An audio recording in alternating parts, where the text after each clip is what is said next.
ভিজা ভিজা শীত পড়ছে আজকে। তো একটু কথা বলতে বলতে হাঁটি, নাহলে তো একটু মানে হয়ে যাচ্ছে শীতে, মানে মাঘ মাসের ভিজা শীতের মতো আর কি। তো যে কথাগুলো বলবো আর কি, যে কথা হলো কি, এটা আমরা সবাই জানি কিন্তু মানি না, যে আপনি যদি কোটিপতি হন তাহলে আপনার 3 হাত মাটি চলে যেতে হবে। যদি আপনি তামাম সাম্রাজ্যের মালিক হন তাও আপনার 3 হাত মাটির তলে যেতে হবে। যদি আপনি ফকিন্নি হন, যদি আপনি দারিদ্র হন, যদি আপনি অসহায় হন, আপনি কোন ভাষায় ব্যক্ত করবেন?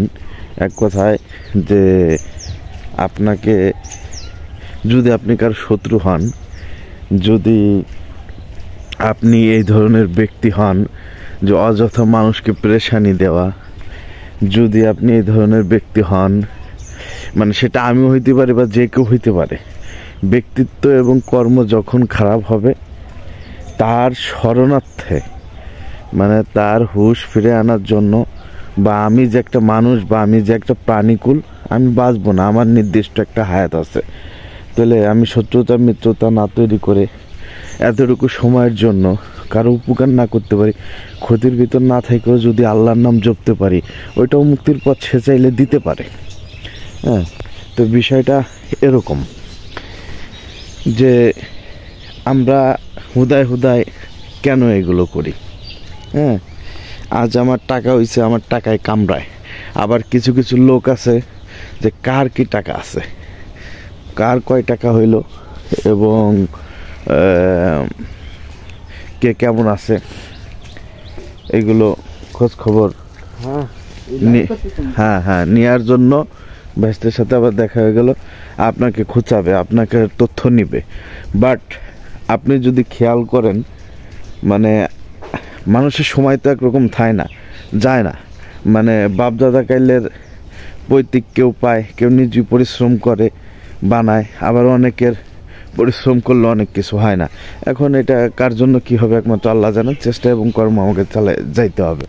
তো বিষয়টা যেখানে, যে এক সময় আমি দারিদ্র ছিলাম, এক সময় খারাপ সময় কাটাইছি, কিন্তু এই লোকগুলোকে আমাকে একবারও খোঁজ খবর নিছে, আমাকে একটা পরামর্শ দিছে কিংবা জিজ্ঞেস করছে? করে নাই। কিন্তু হয়তোবা কোনো কর্মের মাধ্যমে, হয়তোবা কোনো চাকরি হোক বা যে কোনো একটা পলিসি মাধ্যমে আপনি হয়তো মাশাআল্লাহ আলহামদুলিল্লাহ ভালো আছেন, কিন্তু সেই জিনিসটা সেই সব লোকে আপনার মানে হয়তোবা কিছু করবে না বা করতে পারবে না, কিন্তু সমালোচনা, ক্ষতি বা আপনার সম্বন্ধে কি করা যায় এই ভাবনা থেকে তারা বিরত থাকবে না। কেননা আপনার ওই দুঃখের সময়, বা আপনি তো আগেও যে ব্যক্তি ছিলেন, আপনার নাম যা ছিল এখনও সেই নাম আছে, আপনি তো সেই ব্যক্তি, কিন্তু আপনাকে তখন খবর নেয় না, কিন্তু এখন আপনার তথ্য সংগ্রহ করতে চায় বা আপনি কেমন আছেন বা আপনাকে জিজ্ঞাসা করতে চায়। তো এই যে মানুষগুলো, তারপর অনেক কথা, এগুলো কে কি কোনভাবে নেবেন বলবোই আজকে। স্মরণ করাই দেয়, সেটা হলো যে জীবনটা হলো জোয়ার ভাটা। দেখেন এখানে কত প্রাণী, কত জল যে ভাষায় ডাকে না কেন ভরা ছিল, থই থই মাছ মারার কত লোকজনের ব্যস্ততা ছিল, নাল শামুক এইটা সেটা, মানে যে যার কর্ম আর কি করতেছিল। তো বিষয়টা হলো কি, এখানে পানিটাও চলে গেছে, নদীর পানি কোথায় গেছে, খালের পানি কোথায় গেছে, জল শুকায় পানি হয়ে গেছে, পানি শুকায় এখন পরিমাণ কমে গেছে। তো জীবনটা জোয়ার ভাটা, কার কোন সময় কি হয়, কখন আসবে কখন যাবে এটা বলা যায় না। অভিকা এ কি, আমার দাদের কিছুই অভিনয় হতো। তো যা বলতেছিলাম, তো জীবনের বিষয়টা এরকম যে আপনার কেউ ভালো চাক আর না চাক, সমালোচনা বা ক্ষতির দিকটা থাকবেই সারা জীবন, আর এটা মাথায় নেওয়া যাবে না, প্রেশার নেওয়া যাবে না, ডাজেন্ট ম্যাটার। তবে শীতের প্রাদুর্ভাব আগে বেশি ছিল, এখন একটু কম, মানে মেঘলা আকাশ ছিল, গেছে কাল থেকে একটু কম, সূর্য অলরেডি উঠে গেছে, আবহাওয়া চমৎকার। তো এই সূর্য ওঠার মতো জীবনে সফলতা আসলে এবং জীবনের সব কিছু যদি ভালো সময় কাটে, শুভাকাঙ্ক্ষীর অভাব হবে না। আর এগুলো নিয়ে কোনো সময় ভাবনা চিন্তা করা যাবে না, সফলতা আসলে কেউ ঠেকাইতে পারবে না। ভিডিওটা অনেক বড় হইতে পারে, কারণ কথা বললে অনেক কথা চলে আসে, মনে বুকের ভিতর থেকে অনেক কথা চলে আসে, এগুলো বলতে হয় না, ভালো লাগে না, নিজেকে পাতলা লাগে না, এই জন্য অনেক কথা বলবো। একটা পান নিব, পান খাইতে খাইতে কথা বলবো। আজকে ভিডিও যত বড় হয় হোক, কারো দেখার দরকার হলে দেখবে, না হলে না দেখার দরকার হলে না দেখবে, কিন্তু আমার প্রোফাইলে এটা থেকে যাবে। আর বিশেষত যে যাকে ভালোবাসে, যারা যাদের লাইক করে, হ্যাঁ, তারা দেখবেই। যে যাকে ভালোবাসে তাকে যত যাই বলি না কেন, সে তাকে ভালোবাসবেই, কেউ বলে শোনাতে পারবে না, এটাই সৃষ্টির নিয়ম। তো খারাপ মানুষগুলো দূরে সরে যাক, এটাই চাই মন থেকে, সঠিক মানুষগুলো থাকুক। যে কথা সেই কাজ। দোকান থেকে একটা পান নিয়েছি, পান নিয়ে খাচ্ছি। পান গালে থাকলে একটু শীতটা কম, আর যদি শুভ রীতি ধরে মনে করেন একটা মজাও আছে, ব্যথাও আছে, সুখও আছে, আবার মানে শীতটা একটু কম কম লাগে যখন মাথাটা ধরবি আর কি, শুভ রীতি যদি ধরে।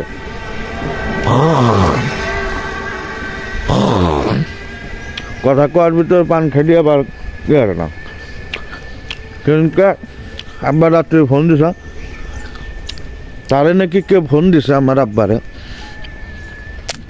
যে আপনার নামটা উল্লেখ করে না আর কি, লেগে পুলিশে ধরে নিয়ে আসছে ঢাকা, টাকা লাগবে, টাকা পাঠান।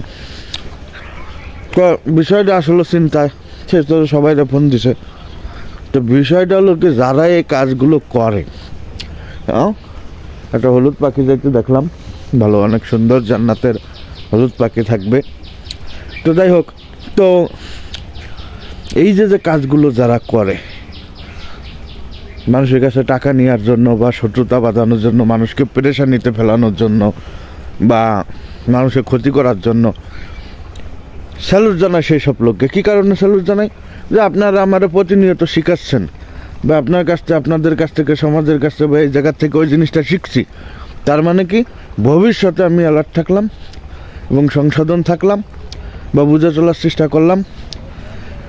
মানে চুল ধরে কেউ যদি উপরে যদি চুল ধরে টাইনে মালিককে উঠায়, তুমি পা ধরে টাইনে কিছুই করতে পারবা না বাজান।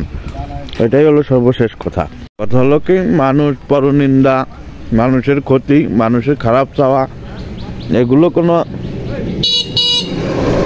মানুষের কাজ না। তো পাশ দিয়ে আবার যাচ্ছিল সোহেলা অটোতে, লোকজন হয়তো বা কাজ থেকে গেছে, আবার দেখে মনে হলো তাবলিগ থেকে ফিরছে বা তাবলিগে যাচ্ছে। যাক, মূল টপিক যেটা ছিল সেটা হলো যে আজকে জীবনের মানুষ মানুষকে কেমন জানে, মানুষ মানুষকে কেমন বুঝে, মানুষ মানুষকে কেমন রাখতে চায়, বা এই মানুষের কোন্দল, এই মানুষের হানাহানি, এই মানুষের ঝগড়া, এই মানুষের বিবাদ, এই মানুষের ক্ষতি করতে চায়, এই মানুষের উপকার করতে চায়, এই মানুষের ভিতরে ধর্ম, মানুষের ভিতরে ত্যাগ তিতিক্ষা, এবং এই মানুষই সর্বশ্রেষ্ঠ, এবং এই মানুষের ভিতরে শয়তান বিরাজমান করে, আবু জাহেল, মুনাফিক, কাফের সব কিছু থাকে।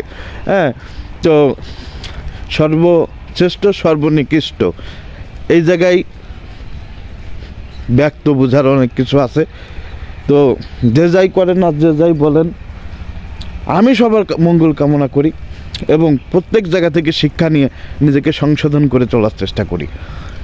এই পৃথিবীতে আপন এবং পরের সংজ্ঞা, আপন যার কাজে লাগছে তার জন্য আপন অনেক দামি বস্তু, আর যার জীবনে আপনের সহযোগিতা পর্যন্ত পায় নাই, তার জীবনে আপন জিনিসটা ক্ষতিদায়ক, বা আপন মানুষই ক্ষতি করে বেশি, এরকম ফিলিংসটা। প্রতিটা জিনিসের কর্ম তো নিজের ভিতরে, কর্ম তো মনে করেন কারো কর্ম কেউ করে দিয়ে যাবে না।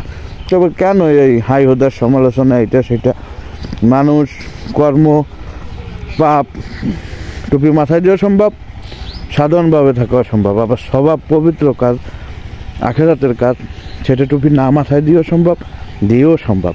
তো কর্মটা একান্ত নিজের। আমি সেই সব ব্যক্তি, সে আমার মা হোক, আমার বাবা হোক, আমার মুরব্বী হোক, আমার পরিচিত হোক, মানুষ হোক, সে যাই হোক, প্রত্যেকটা মানুষের জন্য একই কথা থাকবে। ভালো মন্দ তো সর্বদা বিরাজমান, সেটা কার ভিতরে কার কর্মের ধারা কোন কাজে বিরাজমান হবে সেটা সৃষ্টি করে সেই ব্যক্তিকেই বুঝতে হবে। এ পাশে আবার রোদ উঠছে, তো শীতের দিন তো বুঝেনি, রোদ থাকলে মানে রোদের ভিতর দাঁড়ায় কথা কোয়ার একটা মজাই আলাদা। তো এই জায়গাতেই ঘুরি আর এই জায়গাতেই কথা বলবো, বেশি দূর যাব না, মানে হাঁটতে হাঁটতে অবস্থা। কিন্তু তাল গাছ দেখছেন পিছে, আর ওদিকে কিন্তু রৌদ্র। সামনের ক্যামেরায় তো ভিডিওটা ক্লিয়ার হয় না, মানে পিছের ক্যামেরার মতো সাপোর্ট পাওয়া যায় না। আর ঠিক সেরকম যে মানে এদিক থেকে আবার একটু দেখা যায়, রোদের আলোটা সে নিতে পারে না, ওই ধরনের ফিউচার তার ভিতরে ইনস্টল নাই সামনের ক্যামেরায়। তো যাই হোক, তো আসলে আমাদের ব্যক্তি জীবনে এরকম আমাদের আপন, আমাদের জন্মদারিণী থেকে শুরু করে আমাদের মানে আত্মীয় স্বজন, রিলেটিভ, আপন রক্তের ভাই বা নিজস্ব লোক সবাই হতে পারে, মানে যেই জায়গা থেকে সর্বদা আপনি বঞ্চিত, সর্বদা অপমানিত, বা সর্বদা তাদের কাছ থেকে ছোট হয়ে থাকা, বা তারা আপনাকে ইগনোর করা, তারা আপনাকে গুরুত্ব না দেওয়া। তবে মানে কিছু কথা, আসলেই কিছু কথা বলবো, কে কোনভাবে নেবেন জানি না। আমি যে ভিডিও কন্টেন্ট তৈরি করি এইগুলো কিন্তু মোটামুটি অঞ্চলভেদে আমাদের অনেকেই জানে। তো আমি এই বিষয়টাকে এরকম দেখি যে প্রত্যেকটা মনের ভার প্রকাশ করাই যেতে পারে, বা আমার পার্সোনালিটি, হ্যাঁ। আর এই বিষয়টা এরকম যে কন্টেন্ট তো যে কোনো বিষয় হতেই পারে। তো আজকে অনেক ধরনের কথা হবে, এগুলো নিয়ে একটা কন্টেন্ট। তো এই যে আপন লোকগুলো, এখান থেকেই কিন্তু বিষয়টা অনেক সহযোগিতার হাত, সুপরামর্শ, সহযোগিতা এগুলো থাকা উচিত, যেটা আমাদের সবার ভাগ্যে সব কিছু হয় না। তো যেরকম আমার নসিবটাই সব থাকিতেই নাই, হ্যাঁ। তারপরেও কিন্তু আমি বেকা আছি, বেকার মতো চলে। তো বিষয়টা হয়েছে কি, তবে কেন আমি ভালো থাকি খারাপ থাকি, শালা বেটারা শালা, এগুলো খোঁজ নেওয়ার কিছু দরকার নাই। তো কারণ আমার নিজের জীবনে এত কিছু আমি ডিটেলস ভেঙে বলবো না, আকার ইঙ্গিত দিয়ে বলে যায়। নিজের জীবনে যেগুলো আমি মানে সাফার করছি, ছোট্ট একটা লাইফে আমার ছোট বয়স হইলেও আমি এই জিনিসগুলো সাফার করছি, ভুগছি। আমি এগুলো থেকে দুঃখিত না। আমার মালিককে, আমার রবকে আমি শুকরিয়া জানাই, কারণ এইগুলো দিয়ে আমাকে শক্ত করছে, এইগুলো দিয়ে আমাকে বুঝতে শিখতে করছে। এবং ইনশাআল্লাহ তার কাছে আমি শুকরিয়া জানাই যে আগামী দিনে সে অনেক চাওয়ার চাইতে অনেক ভালো কিছু দিবে। তো বিষয়টা এই যে কথা বলতেছিলাম, আজ মনে করেন যে এই আপনদের কথা বলতেছি, এদের থেকে মানে কারো ক্ষতি করার চিন্তা করবেন, এতে থেকে পারলে দূরে থাকবেন। আর তার কর্মের ধারা, প্রত্যেকটা সৃষ্টি তার কর্মের ধারা যদি এমন কিছু তৈরি করে, ওই কর্মের ফল তাকে ভোগ করতে হবে টুডে অ্যান্ড টুমোরো। হয়তো বা তার অর্থ আছে, তার বৃত্ত আছে, তার শরীর আছে, ক্ষমতা আছে, রক্ততেজি আছে, তার লোকজন আছে, বা তার প্রপার্টি আছে, এইগুলোর অহংকারে সে এইগুলো ভুলে গেছে। আপন জন্ম দেওয়া ছেলে মেয়ে এইগুলোকেই বিবাদ তৈরি করে রাখতেছে। তারপরে বলতেছে কি হয়েছে বাবা, কি হয়েছে মা, এটা তো কোনো বিষয় না, ও যেমনকে তাই করুক, তুই এটা কর, ও চলে গেছে। বা হ্যাঁ, আছে না আমাদের সমাজে অনেক কিছু হয়, অত ডিটেলস বলবো না, বুঝে নিতে হবে বিষয়গুলো। তো বিষয়টা এরকম যে মনে করেন আইগা উন্মুক্ত হারে রাস্তার ভিতর ফেলাই থবি। ওই যে ইস্যু শুনছিলেন না, কোরিয়া না কোথায়, এরকম আইগে ওই যে বেলুন দিয়ে বাইন্দা মানে পাঠাইছিল, পাঠানোর পরে মানে ওই দেশে যে পড়ছিল, মানে জিনিসটা নোংরা হয়। তো আমাদের সমাজে নিজের রক্ত, নিজের আপনের ভিতরে এগুলো হইতে পারে। তো সেই সব কোনো বিষয় না, ওদের কাছ থেকে দূরে থাকুন। ওরা আঁকতে পারে কতটুকু করুক, করতে করতে একসময় গুদি ঘা হয়ে যাবে। কিন্তু ওই ঘাড়, আপনি কথা মনে রাখবেন যে ওই ঘাড় সারবি না। কি কারণে? আল্লাহ তাকে বোঝার সময় দিছে, বোঝার তৌফিক দিছে, সময় দিছে, আগারও তৌফিক দিছে। কিন্তু হাঁটতে সে এতটাই বেশি অভ্যাসে পরিণত হয়ে গেছে যে হাঁটতে তার মানে অপরের দুর্গন্ধ ছড়ায় সমাজ নষ্ট করতেছে, বা নিজেরটাই খেয়াল করতেছে, কারো সুযোগ সুবিধা ভালো মন্দ হক হালালি কোনো জিনিস বুঝতেছে না। কিন্তু ওই গুদে সেদিন মানে ঘাও হবে, ওই ঘাওটা কিন্তু কোনো কিছুতে আর সারবে না। তখন তওবা হয়তো বা ইনশাল্লাহ মনে হয় যে সেই সব ব্যক্তিত্বের লোকদের তওবাও কবুল হবে না। তো আমার টাকা, আমি অর্থ, আমি বিত্ত, মানে এটা আবার একটু অন্য লাইনে যাচ্ছে। হয়তো বা আমার টাকা আছে, আপনার টাকা আছে, বা হইতে পারে হবে কারো, বা অচিরেই হবে। তো বিষয়টা হলো যে এই যে সৃষ্টি জগতের এই বিষয়গুলো, আবার অনেকে বলবেন বালপাক না যে একাই বোঝে আর কেউ দুনিয়ার বোঝে না। আরে ভাই, এইসব কথা শুনতে শুনতে আর এইসব করতে করতে এই পর্যন্ত আইছি। এইগুলো নিয়ে আর মানে ওই বিরক্তটা লাগে না, বা বলবেন ওইটা ভাবার সময় নাই। কী কারণে? যে আমি তো অভ্যস্ত দেখতে দেখতে আপনাদের কাছ থেকে এইসব পাইতে এই পর্যন্ত। তো আলহামদুলিল্লাহ, আপনাদের শুকরিয়া জানাই। আপনারা এরকম না করলে হয়তো বা এই ধরনের নলেজ বা এই ধরনের আগানো, সুখে থাকা বা ভালো থাকা এতটুকু পারতাম না। হয়তো বা আমার অনেক কিছু নাই বা হয় নাই, কিন্তু তারপরে আমি অনেক সুখী আলহামদুলিল্লাহ। সুখ দেওয়ার মালিক একজন। অনেকের টাকা আছে, বাড়ি আছে, গাড়ি আছে, ছেলে আছে, মেয়ে আছে, ধন সম্পত্তি আছে, কিন্তু তার দেখা যাচ্ছে যে তার সাওয়ালটা এরকম পর্যায়ে, তার ওই অর্থ করি, মান সম্মান, চাইরানার কোনো মূল্য নাই। কিন্তু ওই যে আছে, এই জন্য হয়তো বা তার ভালো লাগা বা অহংকার বা কিন্তু তার সামান্যতম সম্মান নাই। হ্যাঁ, তো যে কথা বলতেছিলাম, ওই যে আমার টাকা আমি যেভাবে যা করবো, আমার ধন সম্পত্তি আমি যেভাবে যা করবো। আরে ভাই, অ্যাটলিস্ট তোমার জন্ম দিয়া যারা প্রথমত তুমি রবের প্রতি শুকরিয়া জানাও, কৃতজ্ঞতা জানাও, এবং তোমার জন্ম দিয়া যারা তোমার ওয়ারিসগণ, তাদের জন্য হেদায়েতের জন্য দোয়া চাও, এবং এইগুলোর হক সম্পূর্ণ তাদের ইকুয়ালিটি সমান। তুমি করলে ভালো, সেটা তোমার কর্ম। তুমি না করলে ভালো, সেটা তোমার কর্ম। সেটার কর্মের ফল তোমাকে তোমরা ভোগ করতে হবে, বা তোমার বংশধররাও ভোগ করবে ইনশাল্লাহ। তো বিষয়টা হলো যে তোমারটা তুমি যা খুশি করবা এমনটাও না। হয়তো তোমাকে আল্লাহ সৃষ্টিকর্তা মুক্ত স্বাধীন করে দিছে। এর মানে এই না যে তুমি স্বাধীন, মানে তুমি স্বাধীন, ঠিক আছে, তুমি এরকম স্বাধীন। একটা সময় তার কাছে সমর্পিত হইতে হবে, তোমার আর কোনো উপায় থাকবে না। এই জন্য জীবনটা, হায়াতটা যতটুকু হয় সুন্দর, সুষ্ঠু, মানব সমাজ, ধর্ম, এবং সর্বপ্রথম যে কথা ঘুরে ফিরে যে তোমার জন্ম দেওয়া, এদের হকগুলো পূরণ করো, তাদের মানুষ করার চেষ্টা করো, তাদের জন্য রাখার চেষ্টা করো। এবং তুমি বাঁচাকালীন অবস্থায় তো তুমি এমন বিষয়টা যে নিজের জন্ম দেওয়া যে ওয়ারিসগণ থাকে, তো তাদের তোমার একটা মেয়ে থাকতে পারে, একটা ছেলে থাকতে পারে। ছেলেকে আল্লাহর দান, মেয়েকে আল্লাহর দান। তো দেখেন, সমাজে আমাদের এই যে ছেলে হয়, মেয়ে হয়, এগুলো কি কেউ ইচ্ছা করে আনতে পারি, বা আমাদের কোনো হাত আছে? আল্লাহ তাআলা কাউকে একদম পুরো নিঃসন্তান রাখছে, আবার কাউকে খালি ছাওয়াল দিয়ে বইরে দিছে, আবার কাউরে দেখা যায় যে খালি মাইয়ে দিয়ে বইরে দিছে, আবার কাউরে সন্তান দেয় নাই। তো এই সৃষ্টির খেলা, অমুক দেশে যুদ্ধ লাগছে, অমুক দেশে এইটা হয়েছে, অমুক দেশে ওইটা হয়েছে, এটা সৃষ্টির খেলা। এখান থেকে আল্লাহ তোমাকে প্রধান নিয়ামত তোমার জ্ঞান, তোমার শারীরিক সুস্থতা, রিজিকের সর্বোচ্চ স্তর।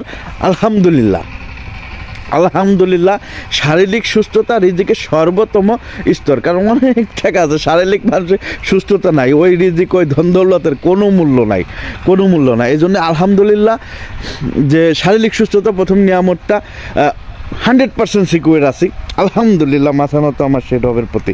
তো যাই হোক, তো তুমি ছেলের প্রতি 100% হক পালন করতেছো। কোথায় ছেলে, কোথায় মেয়ে, কোথায় সৃষ্টি, কোথায় তুমি মেয়ের প্রতি হক পালন করতেছো না? সেটাও হবে না।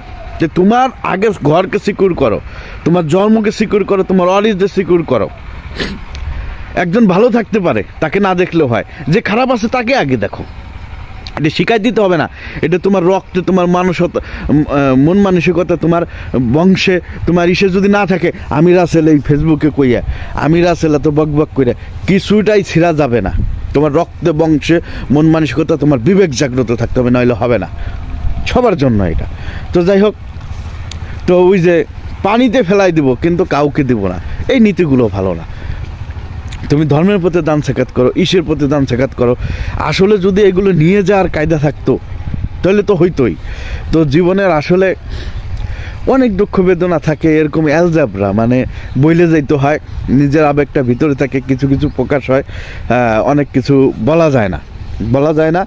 এই কারণে সামাজিকভাবে অনেক ডিটেলস ওপেনলি বললে সেটা একটা মানে কারণ হয়ে যায়, আর সেই কারণটা হলো কি যে আদারওয়াইজ নাম প্রকাশিত হয়ে যায়।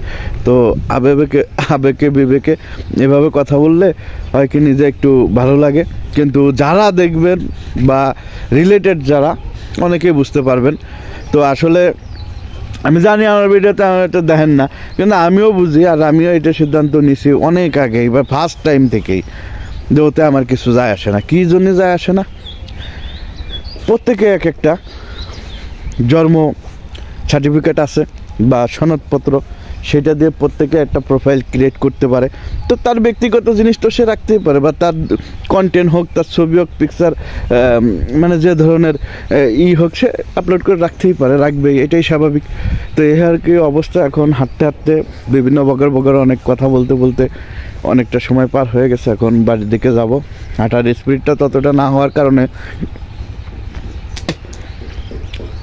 মানে ঘামটা আসে নাই, তো অনেক কথা বললাম। এবং সর্বদা লাস্টে একটা কথা বলে যাই, যেহেতু দুনিয়া থাকার জায়গা না, এটাকে স্বীকার করতে হবে, মরণকে হুঁশ করতে হবে। কবর নিয়ে আর কোনো ব্যবস্থা নাই, যত সব যাবে এবং থাকবে আমার সব আমার কর্ম, আমার ভালো কাজ, আমার এই ধন সম্পদ এগুলো থাকবে, সেটা ওয়ারিশরা খাবে। এবং এই ধন সম্পদে ওয়ারিশদের সাথে আমি যে ভেজালগুলো করে যাচ্ছি বা শিখেছি ভেজাল, এইগুলো বংশ পরম্পরায় ওই ভার আপনারও মরার পরে বয়ে নেওয়া যাবে। গালিটা এবং বদদুয়াটা আপনার কাছে যেয়ে পৌঁছাবে, এবং আপনার যে বংশধর থাকবে তারাও মনে করেন যে আজীবনকাল ওইটা সাফার করে যাইতে হবে, এতটা সহজ না। এই জন্য আপনার কবরে নিয়ে যাওয়ার ব্যবস্থা নাই, আপনি কাউকে দিয়ে যাবেন, বিকাশ করে পাঠাবে, আপনাকে ওই টাকাতে জান্নাতে পাঠাবে, এতটা সহজ। অনলি সেই কর্ম। তাহলে এই রিজিক, ধন দৌলত এগুলো আল্লাহ আপনাকে দিছে কি কারণে? দিছে এই কারণে যে আপনি এটার কী বন্টন প্রণালী করেন, যে কতটুকু ধরে রাখতে পারেন, কতটুকু সেই মালিকের প্রতি কাজ করতে পারেন, ধর্মের প্রতি কাজ করতে পারেন, রক্তের প্রতি কাজ করতে পারেন, সামাজিক হকের প্রতি, রাস্তাঘাট, গাছপালা, আথার পাথার, বিল, নদী, নাল, খালা, সমস্ত সৃষ্টির হক আছে। তো আল্লাহ তো সবাইকে দেয় না, অনেককে হিউজ পরিমাণে দিয়ে রাখেন। তা আসলে আমরা বোঝার চেষ্টা না করলে হবে না। তো এখন সর্বশেষ কথা হলো যে কর্ম ভালো করতে হবে, এছাড়া কোনো উপায় নাই, নিয়ে যাওয়ার কোনো ব্যবস্থা নাই। আমাদের সমাজে আমাদের পিতা মাতা, শ্বশুর শাশুড়ি, ভাই বিরাদার, রক্ত আপন ভাই, চাচাতো ভাই, পাড়া প্রতিবেশী, গ্রাম, দেশান্তর, বিদেশ এবং বিভিন্ন জায়গায় বা অল কান্ট্রি মানব সম্পদার ভিতরে এগুলো বিদ্যমান। তো আসলে বিবেক জ্ঞানটা দিছে, এটা দিয়ে আমাদের পরিচালিত হইতে হবে, আর তাকুল রাখতে হবে সে সৃষ্টির প্রতি, সৃষ্টিকর্তার প্রতি, কারণ তার রহমত বিনে কোনো কিছু সম্ভব না। তো আপনি রহমত চান, রহমতের কাজ করবেন না, তাই না? তো আর বেহাতেরা, লাস্টে কয়েকটা কথা কয়, বেহাতেরা সালপান বেহাতেরা হয় না, হ্যাঁ, সাহাতের মাজা সোজা হয় না, হ্যাঁ, মানুষের কেন আইন সাজা হয় না, গালাগালি করে না, গাল চাপাই কই, কারণ ফেসবুকে আবার প্রবলেম আছে, হ্যাঁ। তা ওই লাস্টে একটা কথা কই, কী ডাকি মনে হলেন, করার দরকার নাই। হ্যাঁ, আমিও বাপ হয়েছি, আমারও বাপ আছে, তারও বাপ ছিল, আবার তাকেও বাপ ছিল, প্রত্যেকের জন্ম হইয়ে আসা লাগে। তো এই বেহাতের ঠিক আছে, সাওয়াল ফান্ডা খালি হয় না, আর খালি মানসিরাও খালি হয় না। নিজের জন্ম বাপ হতে পারে, মা হতে পারে, ভাই বিরাদের হতে পারে, শ্বশুর শাশুড়ি হতে পারে, মাছরা সারা জীবনই মাছ থেকে যায়। হ্যাঁ, তো ভিডিওর শেষে এই ক্ষোভগুলো, এই কথাগুলো বলার কারণে কি, যে যতই কই ওই তেরে মাদাস যারা, ওরা ওরকমই থাকবি। তারপর দোয়া করি আল্লাহ তাআলা তুমি তাদেরকে হেদায়েত দান করো, ঠিক আছে। আর কবরে যাদের নিয়ে যাওয়ার ব্যবস্থা আছে, বা আপনার সাওয়াল রে, মায়ের সঙ্গে সাওয়াল রে দিয়ে দিলি, হ্যাঁ, বা আপনার মানে যা মন চায় তাই করলি, যদি আপনার কবরে নিয়ে যাওয়ার ব্যবস্থার ওই সুযোগ সুবিধা থাকে, দয়া করে তারা সেই ব্যক্তিরা ক্ষমতা, অর্থ, প্রতিপত্তি, যে ধরনের প্রভাব বিস্তার করার জন্য আপনাকে আল্লাহ দিয়েছে অনেক কিছু, আপনার বেশি হইতে পারেন। কী জন্যই হরেন? কারণ আপনার তো জানেন এইগুলোর ব্যবস্থাই আছে। আর যদি বিবেক, মনুষ্যত্ব, প্রেম, মানুষের বাচ্চা হয়ে যায়, সে মুরব্বী বা সেই ধরনের আমাদের দাদা আসেন আর কি, ঠিক আছে, তাহলে হক হালালি কাজগুলো কইরেন, হ্যাঁ, কারণ কর্ম ছোট বড় দেখে না, কর্ম কর্মই, আর কথা কব না, ঠিক আছে। আর নজ্জা সরম জাগে নাই, ওই শালার বেড়া আগে এ হেকালের নজর আসবে না, পরকালের নজর আসবে না, কারি দোজকের আগুনে পড়তে হবে। আসসালামু আলাইকুম।